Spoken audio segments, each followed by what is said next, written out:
to another episode of Creative Writing Advice with me, JJ Barnes. If you don't know me and you are new to this channel, this is my book. It's How to Write a Story. Well, it's one of my books. It's out now. It's how I take you from the beginning of your story through your midpoint and all the way to the end. Yeah, basically what I'm trying to do with my YouTube channel, my blog and my book is inspire you to be able to finally tell that story you've always wanted to tell, give you the tools, the techniques, the confidence to get your story out into the world. So that is what I'm doing over here on YouTube. I take a piece of writing advice, I break it down, I reference pop culture, and I try to, make it as accessible and easy to follow as possible so you can take the tools that I give you and write them into your own story. However, I always say when I get on a Monday that this video is a little bit different. My Monday series is called Ask Me Anything, and I get anything. All sorts of things get sent in. Some of them anonymously, some of them are commented on my social media on here. I put them all into this bag. I have a little bag here full of questions. I don't get through every question I get every single video. I mix them all up, so some are older, some are newer. My plan is just to keep doing this until you want me to stop.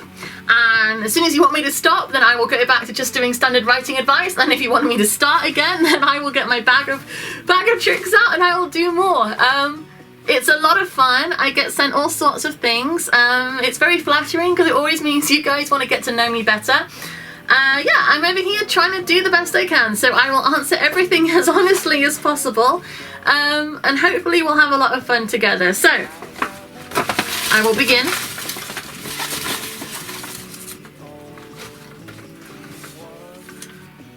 What do you think of polyamory?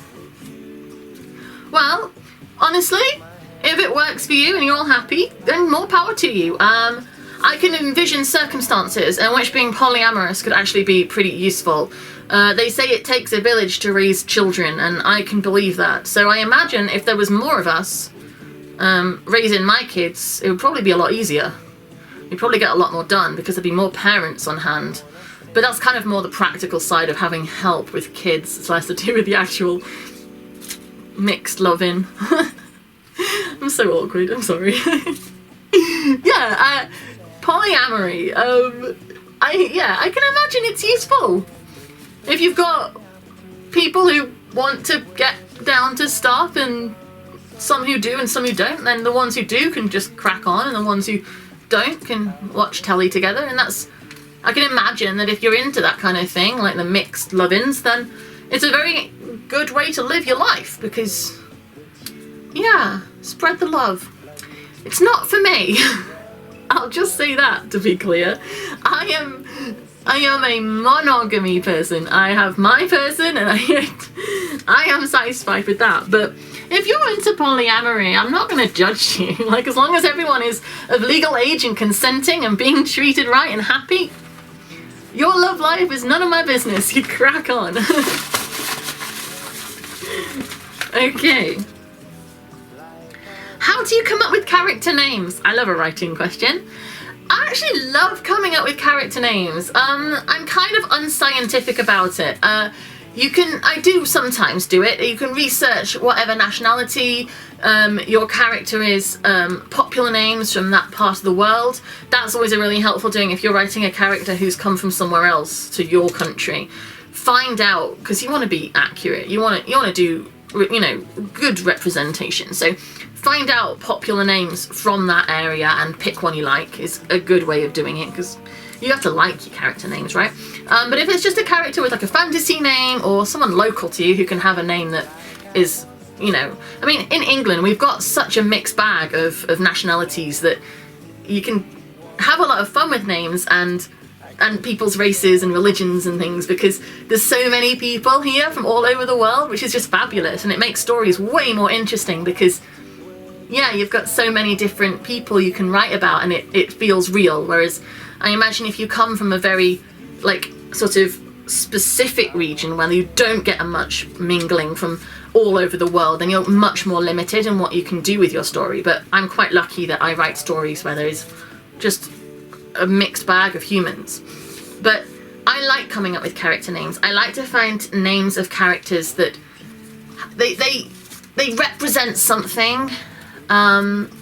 So for instance, Emerald Wren, I love her name. She's Emerald because it can be shortened to just M, which is just sounds normal. So when she's just walking around, she's just M. But Emerald makes it just a bit special. It's not so unusual that it stands out, but it's unusual enough and striking enough that it tells you something that she is unusual in and of herself. And then Wren, because birds, freedom, power to move and to fly and to go, and Emerald is very much somebody who is somewhere that she stays, but she has the power to do incredible things. And so I felt that not only did that flow and was a beautiful sounding name, Emerald Wren, it told you something about who the character is. Another one I named was for Jonathan. He had a character called Aurelia Kite, and he wanted a name for her. She was a character in one of his books. She was trapped in an abusive relationship. She wanted her freedom, and I felt that Kite, it said longed for freedom but tethered.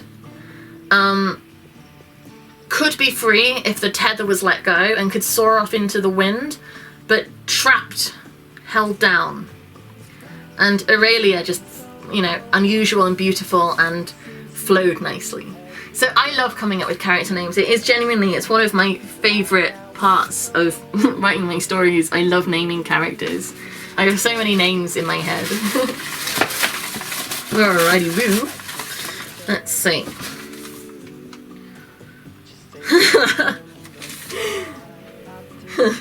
No. Would you continue to write if you had to experience the life of every character in your stories? No. No. And I say that as somebody who, it would take a lot to stop me writing. Like, you'd have no idea. Like, when I'm not writing a story, I just feel so very penned in, and like I've got like a bubbling energy in me that I need to free.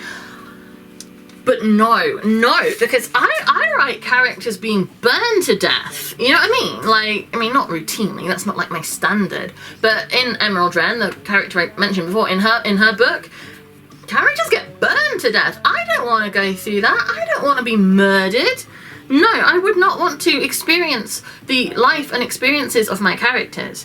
Not all of them, some of them, sure, but no, God, no, I am much too much of a chicken. I would just, if I had to do that, I wouldn't write anymore. I would just, every time I got the urge and the impulse because of the bubbling, I would just pour that into something else because I couldn't cope with that.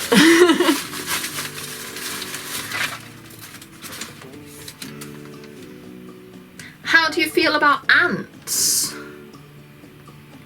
I don't know if I've ever considered how I feel about ants. How do I feel about ants? I don't like them in my house. The little house that I lived in with my daughter when we first moved on our own got an ant infestation. It was grim. I do not care for ants in that circumstances, but I mean, they serve a purpose for the world, right? They do good for our planet and how our planet functions and the circle of life and nature and all of that sort of thing. I don't kill anything. I don't kill anything.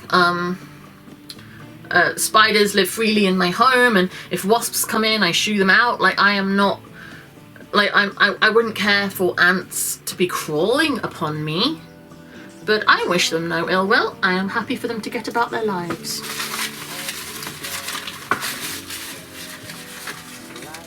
Okay.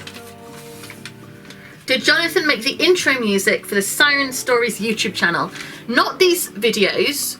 The music I use for these videos isn't John's work, but he has done a lot of the music on this channel. Yes, there is like a specific tune which I think is featured in the Writing, Talking and Dog Walking series, which is older videos, and he did the music for those, but not the music on this series. But if you want to hear more of John's music, he actually has a channel where he puts music out, and it's just stunning. So what I'll do is I'll put a little link in this video to John's music, and you can hear more of it because it is fabulous.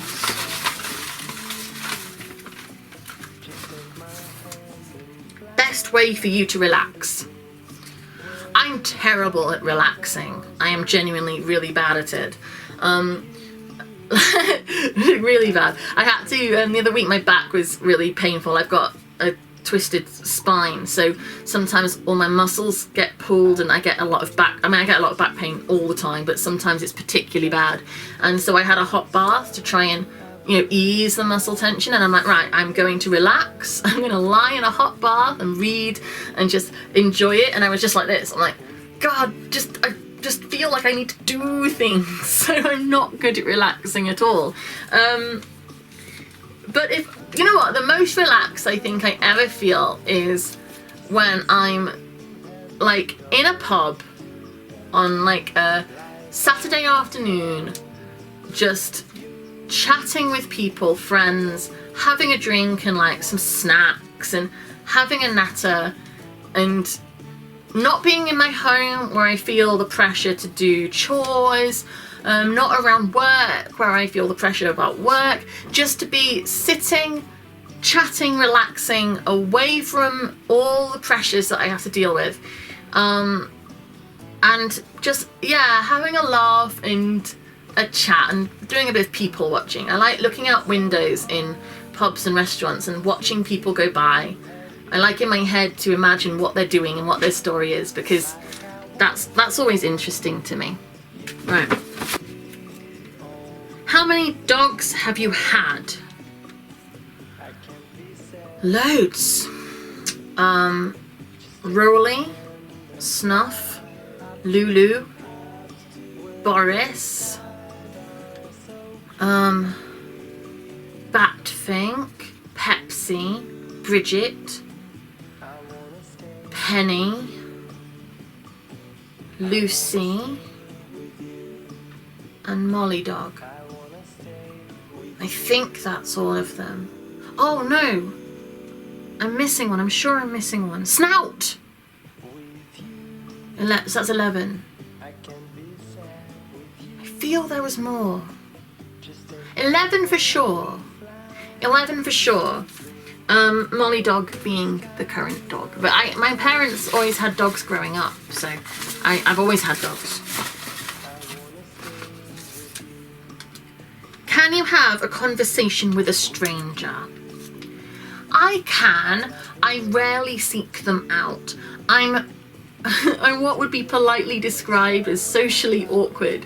I'm not great with humans. I panic. I tend to either get very loud and hate myself on the inside because I can't control it, because I'm so, all the nervous energy is like, blah, and I can't contain it because I'm so nervous and so awkward and just can't cope with it. Or I'm very strange and kind of detached and separate and like, oh God, why are you speaking to me? I can't cope with being spoken to, and I'm very aware of it. I wasn't always. I didn't always realize what was going on. I just knew I wasn't comfortable. But the older I get, the more aware I am of my stuff.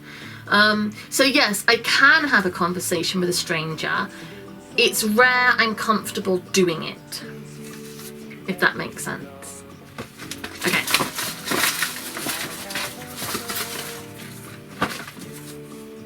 Chinese or Korean food? I don't know if I've ever eaten Korean food. I love Chinese food. I love Chinese food. Love noodles. But I don't know if I've ever eaten Korean food. So I'm gonna go Chinese, but that's not because I definitely prefer Chinese to Korean. I prefer Thai to Chinese. But that's like, I love the noodles. I just, really, anything with noodles and I'm happy, so I'll go Chinese purely because I don't know if I've ever eaten Korean. Right. I'm not going to do too many more because I'm going on again. This is a fair point. Why do you allow perverted questions into the bag? I get quite a few of these. Not all the time. This is a legitimate question because it actually annoys me when I get pervy questions about like my sex life or my nudity or things, because I'm like, well, that's it's just unnecessary. I don't think, and I've said this before, I've said it on Twitter, like, I don't think I put out a vibe or like an image of somebody who is looking for sex selling, because I'm a writer and I do writing advice, and my aim is to help people and get to know people and chat and have fun, which is what I'm doing here. But also primarily I started doing this because I wanted to help people and inspire people. And so the reason is, the honest truth reason is, that when I set out to do the Ask Me Anything, I meant it. I ask me anything. I promised, like, I said to myself and to people watching, that if you send me a question, it will go in the bag. I will be as honest as I can. I will tell you the truth, because I want to do that. I want people who want to get to know me to get to know me. And I guess the way I respond to the pervy questions lets you get to know me. I wanted just to be as truthful and real as possible, with the caveat that I will refuse to answer things. So that's why they go in, because I set out to do that, and if I set out to do something, I want to stick to what I say I'll do. I don't want to, like, change it without warning or not do what I said I'll do. I like to be honest, and I like to be truth. And if you send the question, it will go in the bag. I won't always answer it, but that's why, because it's what I said I would do. I won't answer them if they're rude, because I'm not gonna tell you things. Some of the things I get asked, I'm like, no, I'm not telling you that. That's terrible. You would ask me that, but also you asked it, so it deserves its place in the bag, because that's what I said I would do. So I like to be true to my word. Where do you live? I live in England. I think I have an English accent. I live in the Midlands of England. If you want to, like, I'm always talking about my hometown on social media, so if you want to know more about where I live, then that's fine, but people all over the world won't know little towns in England. One more, okay. Do you play Call of Duty Modern Warfare? For my last question, this is a real simple one. No, I don't. I wouldn't know how. I wouldn't know how. I don't play many games, to be honest. I play Crash Team Racing with my kids. Other than that, I'm really very, very snowed under with work at the minute, so I don't play much. But that's an easy one to answer. So thank you very much for watching another one of my Ask Me Anything videos. I hope you've got to know me, and I hope you have had a good time. And yeah, thank you very much for taking part. If you want to send me any questions for my bag of tricks, you can find me on AskFM. I'm on all social media, so if you go to jjbarnes.co.uk, you will find links to everywhere I am over there. And you can comment on these videos, of course. On my website, you'll also find links to everything else that I've got going on, my books and all that sort of stuff. If you subscribe to this channel, I put out a video every Monday, Wednesday and Friday at 9:30, mostly doing writing advice and storycraft. And what else? I think that's everything. Yeah. So thank you very much for watching, and I'll be back again soon. Bye.